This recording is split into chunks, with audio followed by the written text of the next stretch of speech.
Une jeune fille sans-abri demande ses restes à un milliardaire, ignorant qu'il s'agit de sa mère disparue. Partie 2, la main d'Isabelle tremblait. Son regard restait fixé sur le pendentif en forme de lune que Lucie portait autour du cou. Elle avait l'impression que le temps venait de s'arrêter. Sa voix devint presque inaudible. « Lucie, ce pendentif, où l'as-tu eu ?» Lucie baissa instinctivement les yeux vers son collier. Elle le serra contre son cœur. « Je l'ai depuis que je suis toute petite. C'est la seule chose que j'avais sur moi quand on m'a recueillie. Je ne l'ai jamais quitté. Je ne sais même pas qui me l'a donné. » Les yeux d'Isabelle se remplirent de larmes. 22 ans plus tôt, elle avait fait fabriquer 2 pendentifs identiques. L'un était resté autour de son propre cou, l'autre avait été offert à son bébé quelques heures après sa naissance. Personne ne pouvait connaître l'existence de ce bijou. Personne. À moins, Isabelle sentit son souffle se bloquer. Elle essaya pourtant de garder son calme. « Lucie, tu as grandi où ?» La jeune femme essuya discrètement une larme. « Je ne connais pas mes vrais parents. Une vieille femme m'a élevée dans un petit village. Elle disait qu'elle m'avait trouvé devant une église lorsque j'étais encore bébé. Avant de mourir, elle m'a seulement dit une phrase. « Un jour, la vérité viendra te chercher. » Depuis ce jour, je n'ai jamais cessé d'attendre. Isabelle sentit son cœur se briser. Cette phrase résonnait étrangement dans son esprit, comme un signe du destin. Après le repas, elle regarda Lucie avec douceur. « Tu ne retourneras pas dans la rue cette nuit. Viens chez moi. » Lucie ouvrit de grands yeux. « Chez vous ? Oui, tu as besoin de te reposer. Et moi, j'ai besoin de te parler encore. » Quelques minutes plus tard, la limousine quittait le restaurant. Lucie observait les lumières de la ville défiler derrière la vitre. Elle n'était jamais montée dans une voiture aussi luxueuse. Elle avait peur de salir les sièges avec ses vêtements usés. Isabelle remarqua son malaise. Elle posa doucement une main sur son épaule. « Ne sois pas inquiète. Dans cette voiture, ta valeur ne dépend pas de tes vêtements. » Ces mots touchèrent profondément Lucie. Depuis des années, personne ne lui avait parlé avec autant de respect. Pendant ce temps, à plusieurs kilomètres de là, dans une immense villa, un homme d'une 60aine d'années referma brusquement son journal.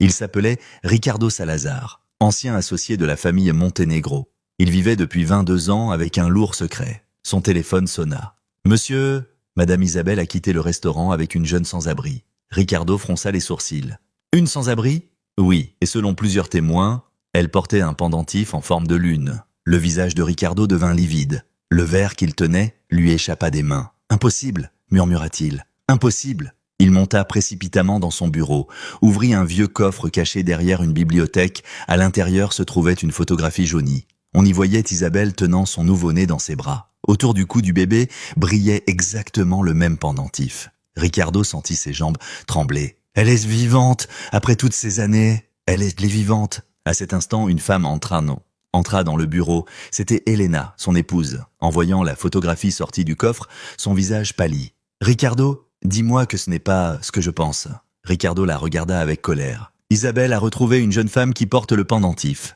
Elena recula d'un pas. « Non, ce n'est pas possible. Nous avions tout prévu. Personne ne devait jamais découvrir la vérité. » Ricardo frappa violemment son bureau. « Si Isabelle apprend que cette fille est sa véritable enfant, nous perdrons tout, notre fortune, notre réputation, tout. » Elena commença à paniquer. « Il faut agir avant qu'il ne soit trop tard. » Pendant ce temps, la limousine franchit les immenses grilles du manoir Montenegro. Lucie resta bouche bée. Le jardin semblait interminable. Des fontaines illuminaient l'entrée. Le personnel attendait déjà devant la porte. En descendant de la voiture, Isabelle déclara d'une voix calme. « À partir de ce soir, Lucie, c'est mon invitée. Traitez-la avec le même respect que moi. » Les domestiques inclinèrent la tête. Lucie n'en revenait pas. Une gouvernante lui prépara un bain chaud, puis on lui apporta des vêtements propres. En se regardant dans le miroir, pour la première fois depuis des années, Lucie eut du mal à se reconnaître. Elle paraissait transformée, mais au fond de son cœur, elle restait cette jeune fille qui avait connu la faim, le froid et la solitude. Plus tard dans la soirée, Isabelle entra discrètement dans la chambre.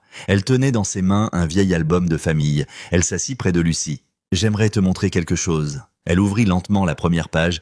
On y voyait la photo d'un bébé souriant. Lucie observa longuement l'image, puis son regard se figea. Son cœur accéléra brusquement. Autour du cou du bébé brillait exactement le même pendentif que le sien. Lucie leva lentement les yeux vers Isabelle. Les deux femmes restèrent silencieuses. Au même instant, quelqu'un sonna avec insistance à la porte du manoir. Le majordome ouvrit. Devant lui se tenaient Ricardo et Elena. Leurs visages étaient fermés. Ricardo déclara d'une voix froide. « Nous devons parler immédiatement à Madame Isabelle. Il est question de cette jeune fille. »